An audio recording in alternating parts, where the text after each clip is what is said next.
Good afternoon and welcome to this week's edition of the People Progressing podcast. I'm over the moon excited with Patrice Barber today.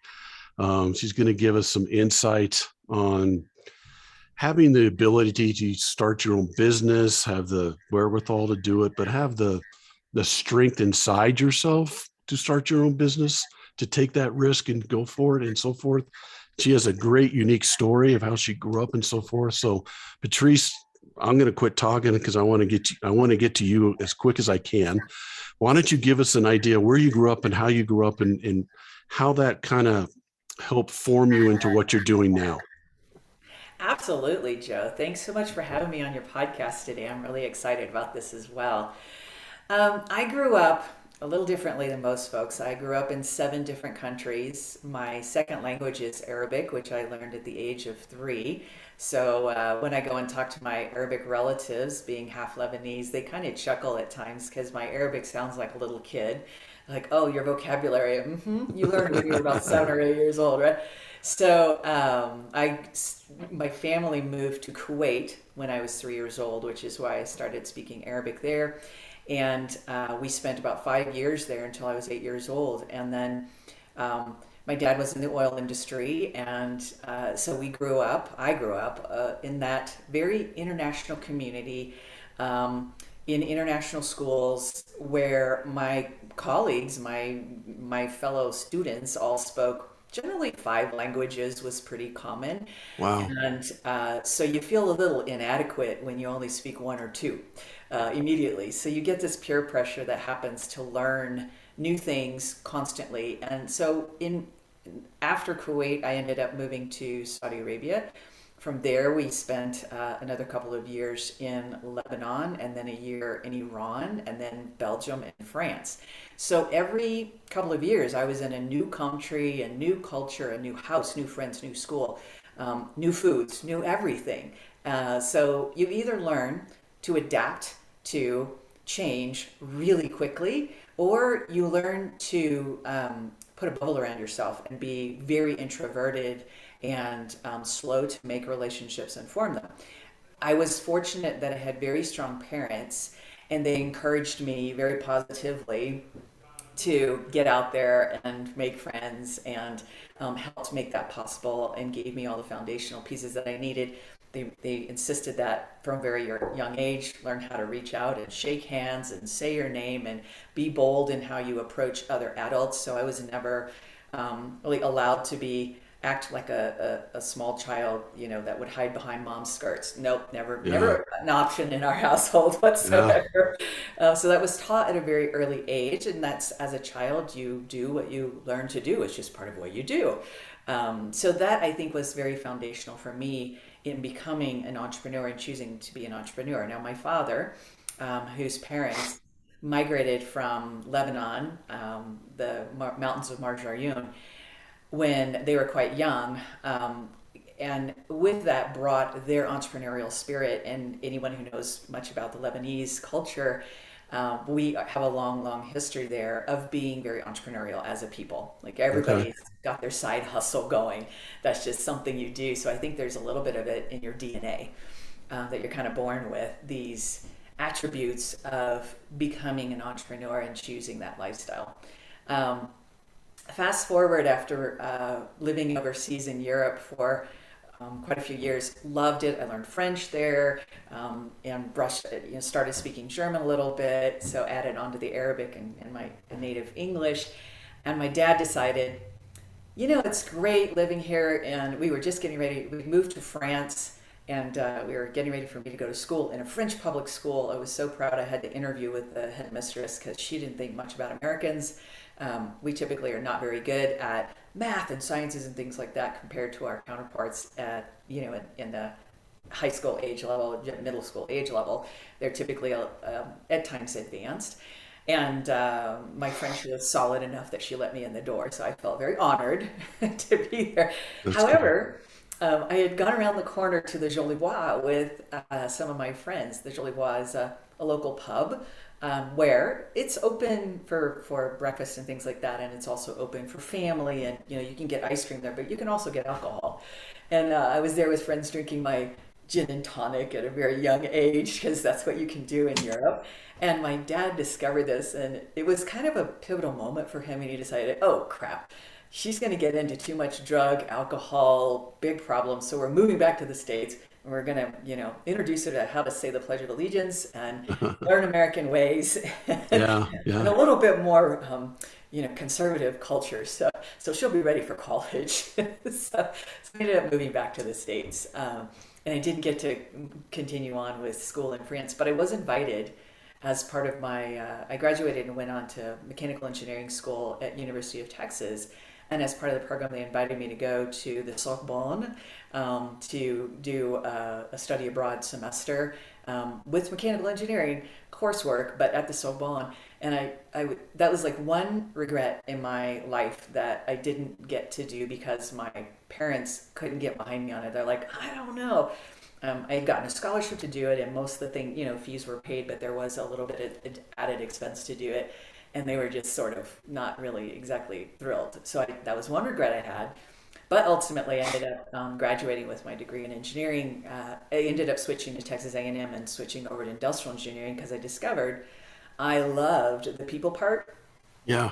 taking process and engineering process pieces and the manufacturing process and all of that. But I really did not enjoy the design work that comes with traditional mechanical engineering. So I learned that about myself.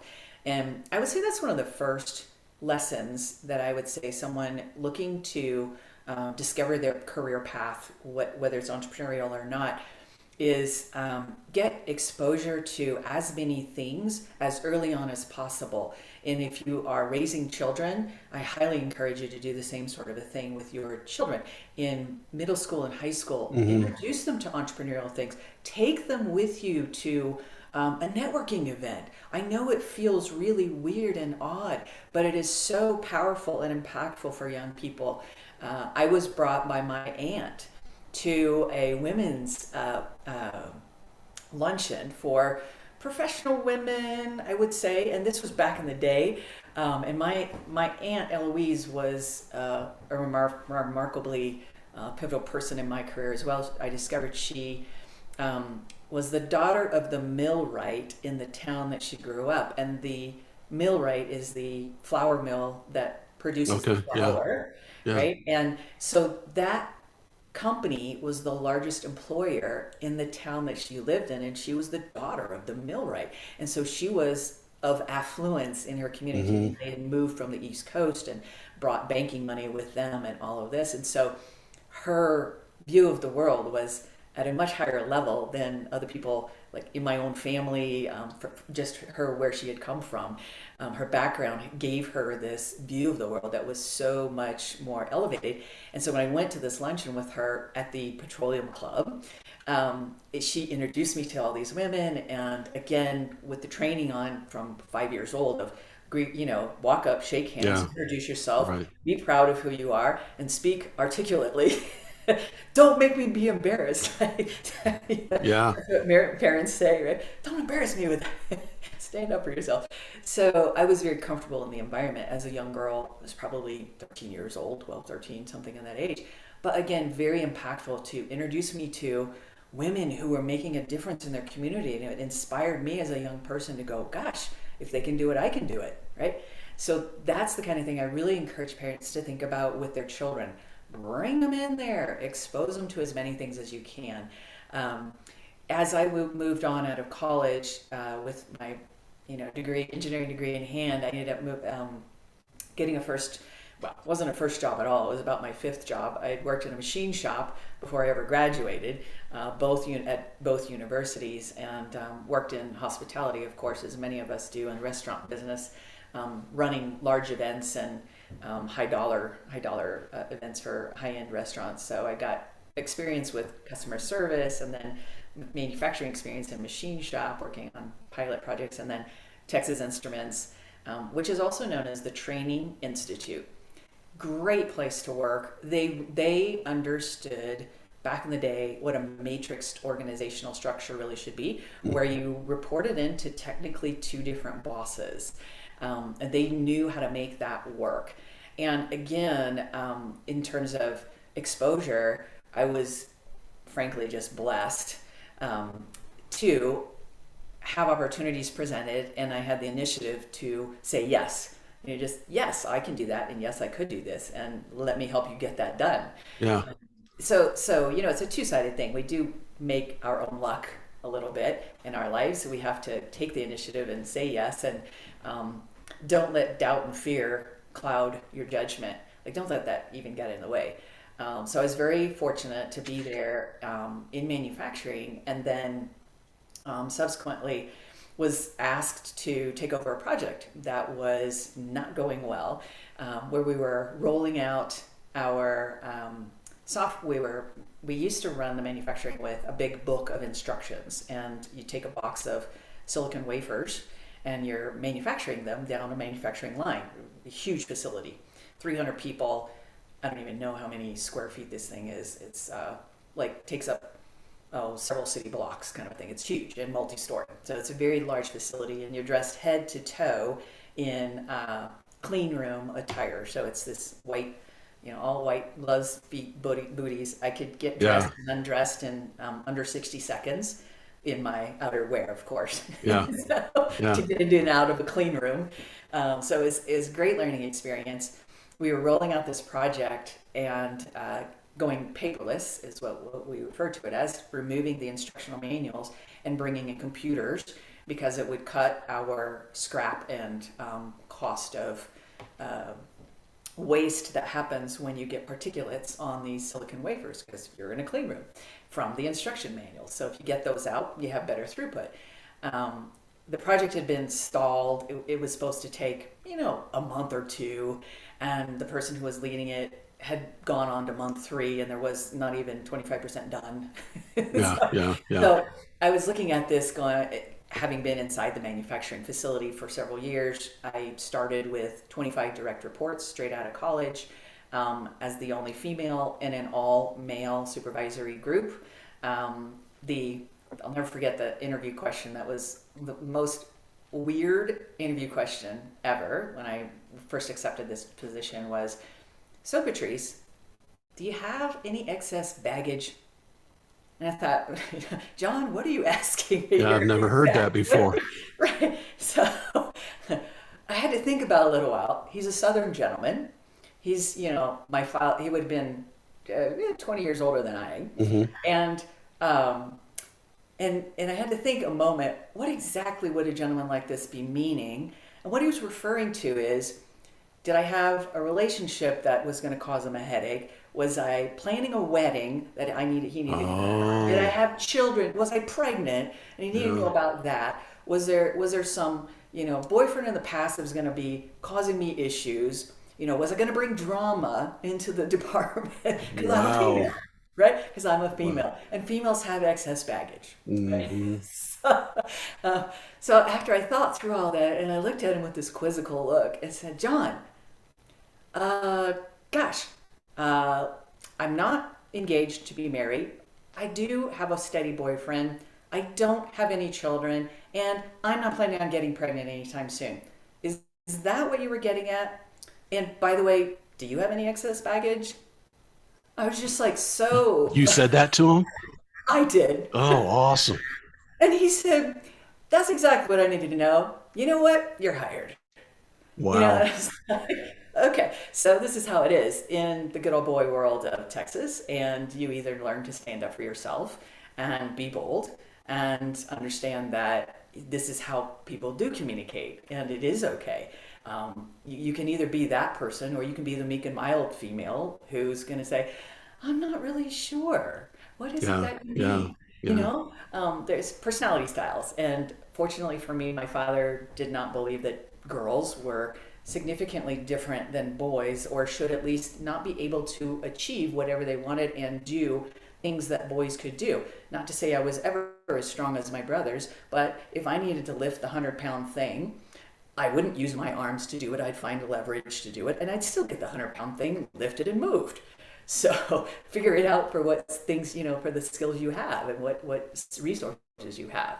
So that's kind of why I ended up moving into, after 5 years of working at Texas Instruments, learning all the basics of hiring and firing people. I went through a couple of reduction in forces, had to give those bad news, conversations, performance reviews, understanding end-to-end how manufacturing process works, put together P&L statements. I ended up doing that and during my time there, which was my dual reporting role. I worked for both the finance director and the manufacturing director as a manager, and there would be times putting together very painfully on back in the day it wasn't even Excel. I'm trying to remember what the heck it was called. A Lotus 1, 2, 3 spreadsheets is what we were using to create the profit and loss statements to present to the leadership at Texas Instruments. And they'd given me all these great opportunities, including that one project that kind of launched a whole bunch of different things. The project to migrate to the paperless wafer fab, situation. I looked at what was happening in there and I said, gosh, I can probably get that done in under 30 days. So if you would like for me to take that over, let me know and I'll take care of that. And they had a certain way they were going to go about doing it, which was from the start of the line all the way back to the back end. And I told them, but the deal is I'm going to have to do it my way, but I will get it done and you will have no additional scrap and no downtime. And then I worked it from the back to the front, took a whole different approach.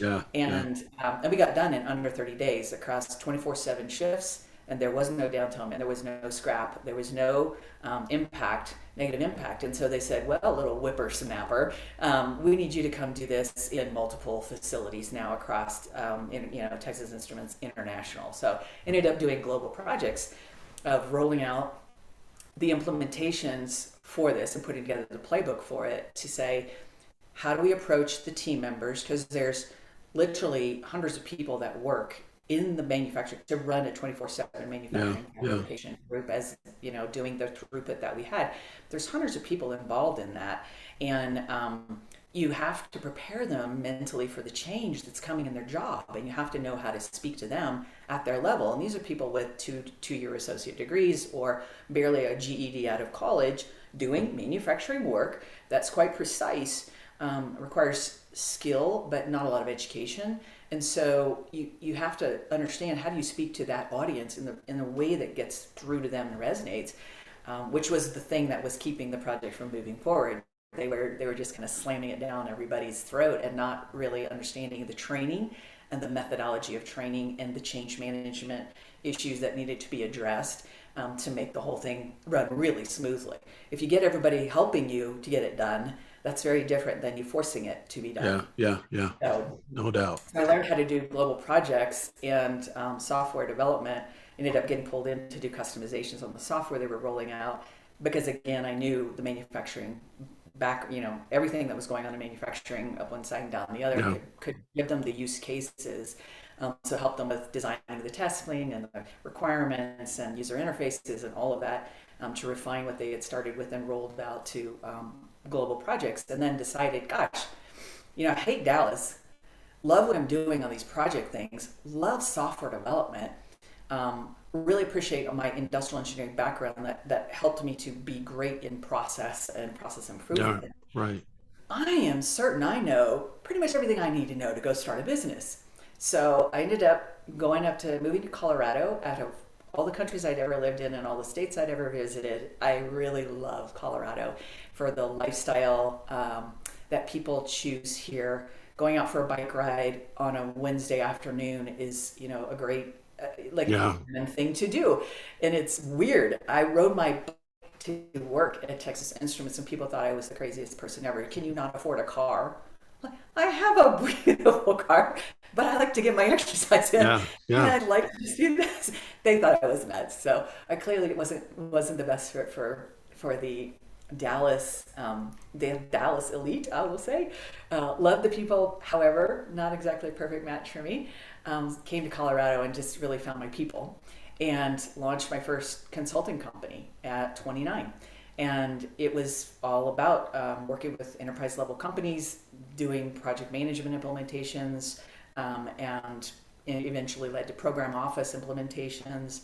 And I thought, gosh, this is great. First year I doubled my personal income out of the box, and I did it like it was consulting services, and I figured out how to have like zero overhead. So that was all awesome Yeah. and highly unusual. By the way, most companies suffer a loss their first couple of years. You're investing money into getting things going, and I somehow managed to not have to take any losses, and steadily grew the company. However, a couple of years in, I discovered I knew absolutely nothing about sales or marketing. And so the business was never going to grow to be anything more than a solo practice, which in hindsight could have been a great thing. I could have continued to do that. However, after about 5 years, I realized I also really didn't like doing the enterprise level work. I didn't like the really large, Fortune 100 to 500 companies where you're coming in as the hired gun, and you are then also afterwards not part of the team anymore, and you're not part of the community, and so it's hard to build community when you're not able to be part of it. So I Yeah. discovered these things about myself as I went along on the journey. So that's kind of how I got started into the whole entrepreneurial world. You take a leap of faith. You do that based on figuring out, you've spoken about this before, Joe, about aligning your purpose and your passions. I knew the things that I love to do, and I knew the things I had been skilled and well equipped to go do, and making sure that it's a marriage of the two. I definitely don't advise people going off as an entrepreneur to start something in which they don't have a background or skills. Really tough to be successful in that setting, even though you're super passionate about it. It's typically best and higher probability of success if you merge the two things together.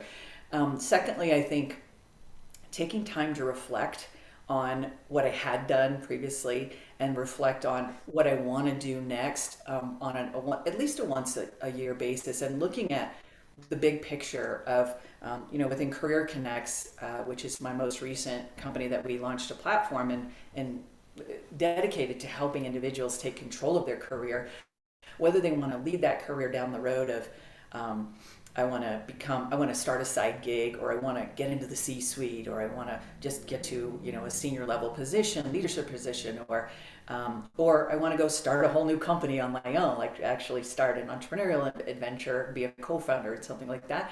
Regardless of which track you want to take, there's a key set of foundational things you should do before you make those steps.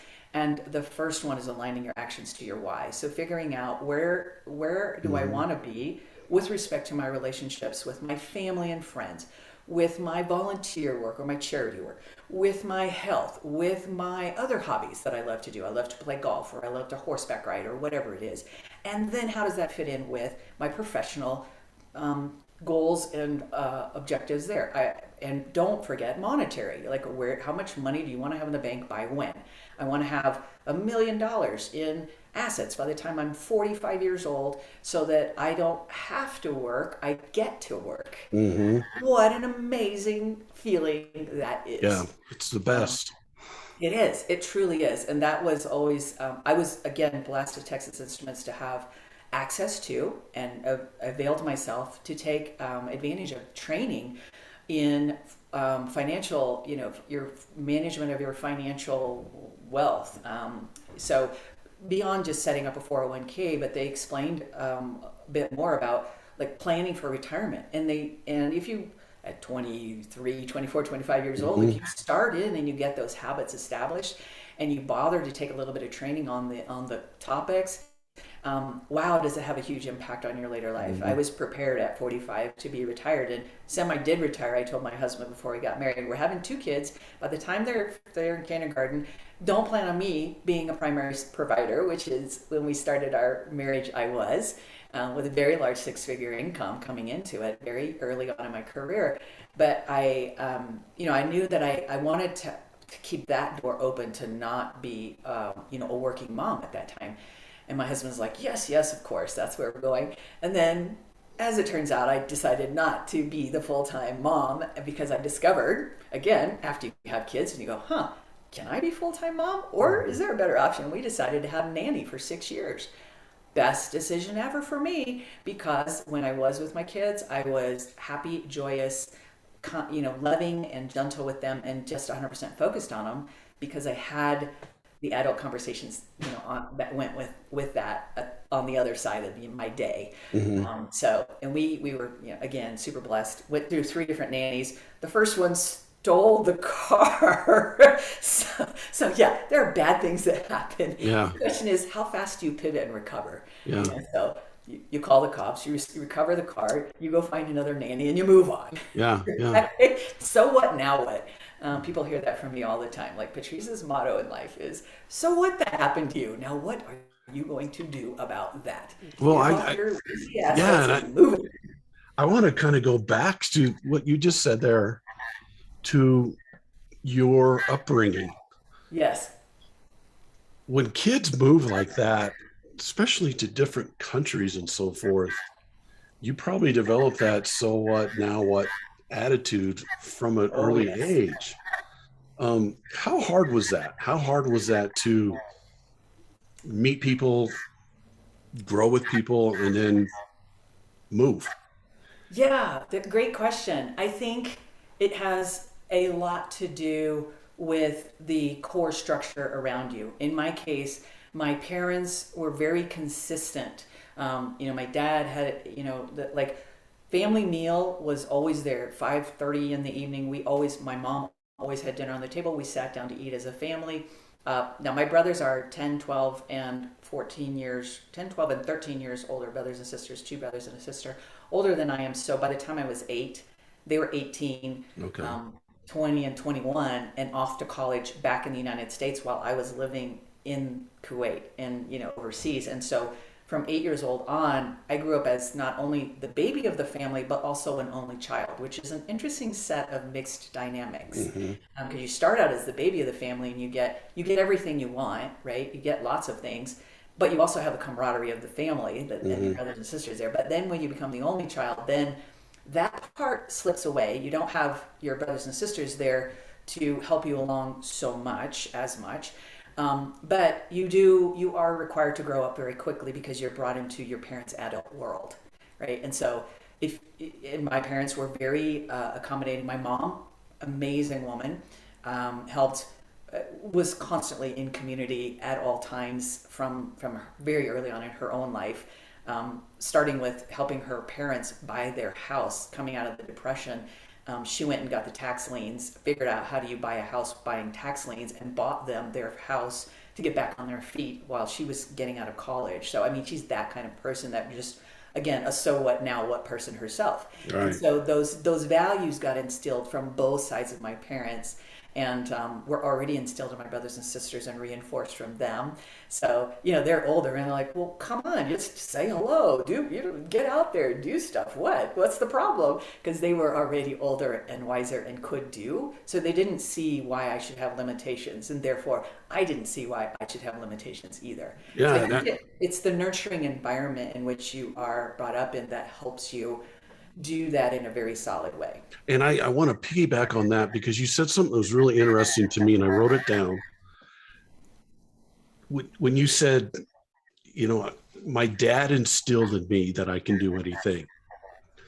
So my dad instilled in me, your example was if I needed to move something that weighed 100 pounds and I physically couldn't do it, I would find a way because my dad instilled in me, it doesn't matter if you're a woman or a man, you can do it. That's right. So my question to you is, a lot of women coming up, growing up and so forth, get that from their mother, but I don't necessarily think they get so much of that from their father, if that Right. makes any sense. And I was That when you said that, it hit me like a ton of bricks. Am I doing that for my daughter? good. I'm glad it sparked How, sparked yeah, the how important is it that it came from your dad as well as your mom? what the advantage that it has when it comes from the dad, in addition to the mom, is that you are validated as a female in the male female world, and so my by the dynamics that I learned with my dad. My dad also had a bit of a military background as well, and grew up with that type of rigor, and he was not, if he was upset with something, that came out. And being Lebanese as well, like, we're very passionate people, and we talk with our hands. Mhm. Usually would see me with this, and it's very intense kind of conversations, and people have told me I'm a bit intense as well. But with my dad being intense, what I learned was how to stand up for myself, because eventually you do stand up for yourself. And I distinctly recall a pivotal moment with my dad's and my relationship where, um, in high school, he was talking to me a bit about something that I had not done quite the way he expected it to be done. And his voice was quite loud. He was literally yelling and in my face, and, do you understand that that's what you need to do? And I just looked at him and I said, do you realize how ridiculous you look and sound right now? And after that moment, I mean, it took him totally aback, but I learned that I could stand up for myself and I wasn't going to get punched in the nose for it, or it was less likely than I might have thought. And because of that, grow a spine kind of a concept, it enabled and empowered me to handle male female relationships with very strong males henceforth. So anytime I think that women can get in a setting at as early an age as possible where they are interacting with males and they can learn to stand up for themselves, and I watch this with my own nieces, additionally, who, when they've been around strong male presence and learned to, in an appropriate way, stand up for themselves in those settings, done fantastically well in their business settings because they got Oh, the skills to do it. so when someone asks you in an interview, what is your baggage? You have the skills to Right. go back at him and say, what is your baggage? Yeah. Right? Right. Right. I think Right. that's a To beautiful get your wits example. about you Yes. and respect, you know. That's a beautiful And this is example of not that. always, it's not always a male female thing.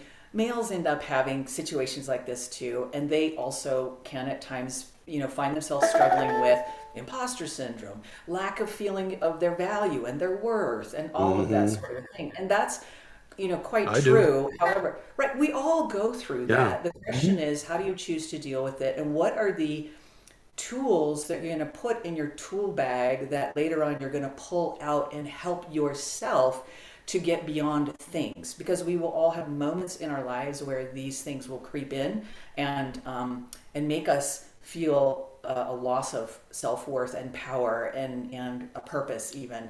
And so having a set of things that you do, of process driven steps. Most of us work well with a process, and we're Hmm. not very good at the other kinds of ways of getting through things. But I think the common thing that I find with most of the executives I work with, is that if I can give them a few steps to take, they will walk themselves right out of the dilemmas that they're in, the negative talk, self-talk that they're experiencing, because they're going to focus on something else and take some steps and do something different. And in that way, they'll leave that stuff behind. It doesn't mean it's not there. It doesn't mean it isn't even real. It just means, how am I choosing to deal with it? And so these are, part and parcel to why I launched the Career CNX platform, is to help people have a set of tools they can always come back to, cloud-based, anywhere in the world. And you can get on there and walk through setting your North Star objectives in these 5 or 6 different key areas. Where do I want to be? And it drives everything else that you decide from that point forward. You go, oh, if I want to be making $200,000 a year profit in my pocket from whatever the heck I'm doing, and the thing I'm choosing to do isn't going to get me to that, then is that the right thing I want to be doing? Or is it, is there some other variation of that that's going to help me to get to my goal? And by the way, it has to line up with my other goal, which is, I need to have 3 hours a week working out, or 5 hours a week working out. And I need to be able to go once a week to deal with my volunteer things, because I love to do mentoring of entrepreneurs and helping them to get their businesses launched. And I want to have a couple of hours that's carved out for me to be able to do all these things that Hmm. make me a happy, well-rounded person who is giving back to my community, creating a legacy, and building something for others to help grow our economics in our state and our country. Like, that's what we ought to be doing here. Where's your value that you want to add? do you want to go about that? And if you don't have those other pieces of the pie in perspective, periodically looking at all of them, going, huh, am I actually fulfilling my other goals? You discover I'm feeling irritated, agitated, not a happy person. Why? I'm not getting my workout in. And it's not just your endorphins that aren't rushing through your body. It's like also other aspects to the mental piece of that Hmm. pie that cause it. It's not just physical, it is the emotional pieces that go along. Or I'm not giving back to my community. And so my community I'm feeling distant, disconnected from my community piece of my life. We as humans need other people in our lives, even though we might work in a 100% remote environment, which we've been running our company for 15 years as a remote company. But we still find ways to get people together in a different way, in a different medium, and keep them connected in deep and rich and meaningful ways. That is not all about work. So again, Hmm. that's a key component of what we are encouraging our younger generation of people who are coming into the workforce and moving into their leadership roles to think about these things. Take control of your career, get in charge of it, where you want it to go for your needs as well as the company. Like they have to be mutually Yeah. inclusive. Yeah. And in fact, that was one of the key things I learned very early on from an amazing mentor that I had was how to go about making the decision of should I stay or should I go? Is this a good opportunity or not for me? Two simple rules. One is, am I adding value to this endeavor, whatever the initiative is? Am I able to add real value? Secondly, am I aligned with the strategy and the tactics of how we're getting to the goal that we're going after? When I was coming out of university and I was being interviewed at General Dynamics and Lockheed and ultimately at Texas Instruments, lots of big name companies, they all were interviewing me in their defense contractor roles. And having lived in the Middle East and grown up in Yeah. Lebanon, Yeah. where at a very early age, I had the amazing experience of living in a war zone and all of the complexity of the politics and religion and all of the aspects of how do you make neighbors and become friends with people who are Druids and Muslims and Jewish and No. Palestinian, Yeah. and those are all your neighbors, and you're the 1 or 2% white minority American in that environment. You're not the majority, you are the minority, and how do you deal with that? And what is the impact of the implements of war on this culture that I was in the middle of that lovely little petri dish, discovering that if we didn't have the thing that was constantly the catalyst upsetting the neighborhood activities was when the Syrians and the Israelis would start dogfights overhead and their beautiful little F-14 Phantoms, and they're coming at each other, the speed of Mach sound, like so you hear the boom of passing through Mach, and then you also hear gunfire, and bombs being dropped and Mm. things like that. It's quite loud, horrific, and it's undescribable. You can give it the words, but it doesn't really give you the full Yeah. meaning. So you learn that that is really the catalyst of the unrest. It's not, yes, there's political things going on and people are talking and they're agitated about this or that, but the people will typically find ways to work things out Mm. eventually.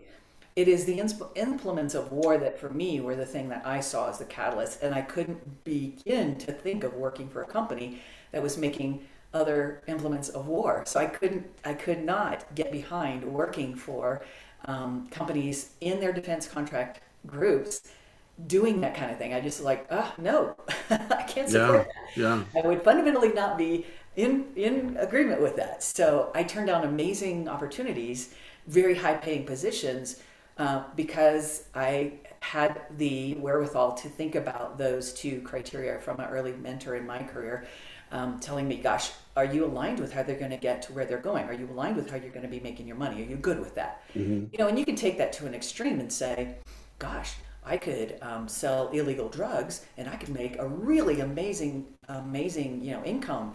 Am I aligned with that? Yeah. Am I Yeah. aligned with that? So that's the extreme of it. But we get the opportunity to choose in much less extremes, that are more gray. They're not so Yeah. black and white. It's not illegal, but is it ethical? Does it have the social impact that I want to have, right? And so I love it that today our emerging leaders are thinking about social impact, and I cannot overemphasize the need to continue with that sort of a framework and lens about how do we make choices. So I hope I answered your question about No, the impact of you did. parents, males, females, and the different environments. Right. Yeah. I It's a want combination. you had mentioned something earlier too about doubt and fear, and then you just brought up the toolbox. How has your toolbox helped you overcome doubt and fear? Because we all have it. I tell people all the time, fear is a natural emotion, Right, and if you discount it, it's just going to get worse. You need to right. understand that we all have fear no matter what it is. That there could be different fears for each one of us, but it's a natural emotion. What are Right. some things in your toolbox that have helped you get over the doubt and fear that you've encountered?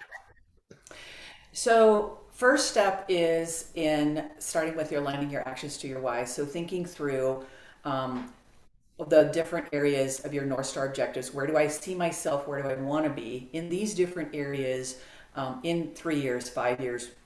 10 years is a long ways out, and for Yeah, most people, really difficult to think about. So just start with 3 or 5 years. The average time that people stay in a position is in a role at a job at these days is now 2.7 years on yeah, average. So if you can even think 3 years from now, where do I want to be regarding my career, my choices on all these different things. So that's number one. And then thinking about if I want to be someplace else and I want to be doing something else, what skills, what people, what resources do I need to help me prepare to get to there?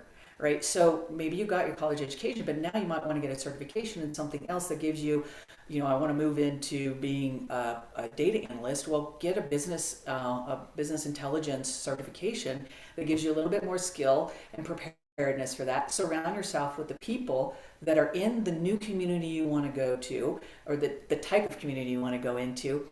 One of the things that Chris Pelly is one of my favorite mentors as well. One of the things he talks about is if you want to get introductions to affluent people, find the richest church, synagogue, mosque in your neighborhood and start going there and get engaged in there, mhm, and you will inevitably be introduced to the most affluent people in the neighborhood yeah, because they're all there. And that's exactly the kind of thing I learned when I was growing up. We would always, when we moved to a new place, one of those, like dinner on the table at 5:30 each night, and everybody shows up to eat together, is also going to church. In our case, we happen to be, in the Presbyterian church, and overseas, it's a community church of any religion any Christian yeah, you can get together with, even Catholics, Methodists, and Presbyterians all combining together because getting to a church and finding a location that you can quietly meet in without getting chastised by the local government was in and of itself a bit challenging. mhm. So that kind of stability and community, that's kind of second in there. How do you prepare yourself, and then connecting into your network? How do you create the network, find the network, communicate with them, stay consistently with them, and then ultimately any final ways of handling conversations. So for me, when I said I didn't know anything about sales and marketing, I really mean that I didn't know how to have create a sales funnel. I didn't have any idea about lead generation and the need and how to do that when I'd started my first company. But you do eventually have to learn those things if you're going to go into the entrepreneurial role. And by simply setting up the next actions you're going to take will allow you to overcome the fears. It's not that you don't have them. You need to understand them, get clear about what they are, and then decide what am I going to do about that, and then take one more step forward, one step, one step, one step. Oftentimes, if you're struggling with that for more than, I'm going to say, a few weeks, you need to get somebody else to come alongside you. And I don't Mhm. mean to say, you need to go get help, like, a psychologist or something. That's not quite it. They're learning, one of the key things I learned to do was to ask for help. Eventually, as a strong female, you feel like I can't ask for help because that makes me sound weak. But in reality, If your strength is demonstrated and then you also, for a specific thing, come back and ask for, I need a little help on this thing, people really honor and respect that, that level of humility at all ages, across all generations. I have not found an exception to that rule. Hmm. And so it ingratiates you with them and helps you to actually build a relationship and rapport simply by, coming to the point of humility of asking for help. I just really need a little help on this. This is an area I am struggling with. And I know that you're an expert in it, and I would love to learn more about that. And that goes to the point of creating your, bringing in your mentors, your champions, that when you're feeling down and fearful, you have a conversation with one of your champions, and they will, in 60 seconds or less, tell you, what are you talking about? You're doing amazing at this. You're doing this. And did you just forget last month you already achieved this? The other key thing in the toolbox is to celebrate your wins. And this, for many of us who are type A, is a very difficult thing to do because, gosh, what I got done last month, well, hell, that was last month. Now what am I going to do? If I didn't get something done right now in the immediacy of it, I don't really think I achieved what I achieved. And so when we built the platform, we built in the ability to every month to encourage, enforce, reinforce, and have you write down what you achieved month by month by month, so that you can see the small wins that make up 12 wins in a year and a whole bunch of major accomplishments that come out of it that we just oftentimes as individuals we don't choose to see it. We have a hard time seeing it. We have a hard time admitting to it. I graduated in the top 3% in my high school class, magna cum laude. I had no idea until my senior year that I was magna cum laude anything. I No. didn't, I was like, oh yeah, sure, I got straight A's and I got an A minus right there. What the hell is that? No. So, and that wasn't something my parents beat into me by any stretch. My brothers and sisters all had differing levels of competencies in schoolwork, and my parents were like more focused on, are you happy and well-rounded in your school setting than are you getting straight A's? So that was a personal thing that was instilled by my peers in international schools who had very type A parents. They Yeah. were the generals, Yeah. NATO Yeah. generals' children and ambassadors' children, and people who had in my mind, a lot more pressure on their life and what they had to demonstrate outwardly. So I'd say aligning your purpose to your passions, reflecting annually, finding mentors and champions for you, um, uh, remembering that things are not always greener on the other side. Like the grass is not always greener, and so look at where you want to be 3 years from now, and is what I'm doing going to get me there? That's probably as good as you can do. One point of reflection for me on my career path when I switched from my large corporate clients, I have no idea to this day how I was garnering clients from MCI in the day and Intel and Hewlett Packard and here local to Colorado, US West Quest, huge companies. And I just would walk in, just fall into these opportunities to come in and lead multi-million-dollar projects for them. And in hindsight, I'm like, wow, I just was totally ballsy and gutsy and just went and talked to people and said, yeah, of course I can do that. And if you want to get it done, let's get started. And that was Yeah. kind of, and they said, Yeah. okay, how much? Great, here, sign, start soon, quickly. So it was kind of that approach, but I discovered I didn't like the enterprise level stuff. And when I switched, I ended up moving into a business to consumer model, which at the time I didn't realize it was business to consumer versus business to business. And my income ended up dropping because, again, I didn't know anything about sales or marketing, and I didn't realize business consumer has to be high volume in order to get to the number of zeros that you used to get. You have to sell a lot more pieces and parts. And I didn't run my numbers as effectively as I should have, which is why I went and got help. I became part of TIE Denver, in fact, which is an organization focused on entrepreneurship. Back in 2008, got engaged and involved because I needed help, and I needed Yeah. people who were experts in it that provided training and other mentors and people who had been there and done that before me to say, here's the thing you missed. And if you look at this little part here, you're going to decide that this is the better path for you, or here's how to correct the course. So, having those mentors and then, reflecting on on, if I need to make course corrections, so make them. Don't get hung up on like beating something into the ground until you're completely defeated with it. Stop a moment, think about what kind of small course corrections. Entrepreneurs are known for pivots. We get major ahas. We think we're on a path and we get a major aha and we go, oh, wow, if I went just a slight variation over here, I could get so much better results out of that, and it's better aligned with my skills or my team or whatever. And then that last thing that I mentioned before about just the decision-making criteria. At any time, the two questions I've found most helpful to ask myself is, am I adding value to the thing I'm doing? If I join an organization, am I able to add value? Well, I'm clearly not going to add as much value if I just show up and attend as if I'm going to get on a committee. I'm going to add a lot more value, and by the way, I'm going to get a lot more value out of it if I join in a committee. Now, how much time? Now we're into the strategic and tactical aspect of, am I aligned with the way that I'm going to get there? Well, I only have 5 hours. So on this committee, can I get 5 hours a month, or is it going to require 20 hours a month? In which case, I'm going to fail because I can't give 20 hours and they need 20 hours. So am I aligned with how we're going to get to where we're going means figuring out how we're going to get where we're going. So those two things, those two questions have served me so well in figuring out if I start this entrepreneurial journey, am I, able to create value for the people that I'm going to be doing whatever I'm doing with, delivering my service or my product, either way. And am I aligned with how we are as a company, as a new company, going to get there? Am I going to have the tenacity to withstand what's coming?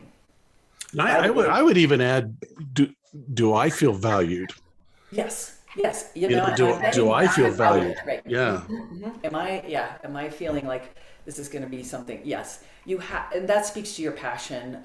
If you're doing things that you enjoy doing, you are passionate about it because you do receive energy back from the thing that you're doing, and you feel rewarded and gratified in what you are doing. Not because anybody really says too terribly much, although the affirmations that come quite naturally are very helpful. Yeah.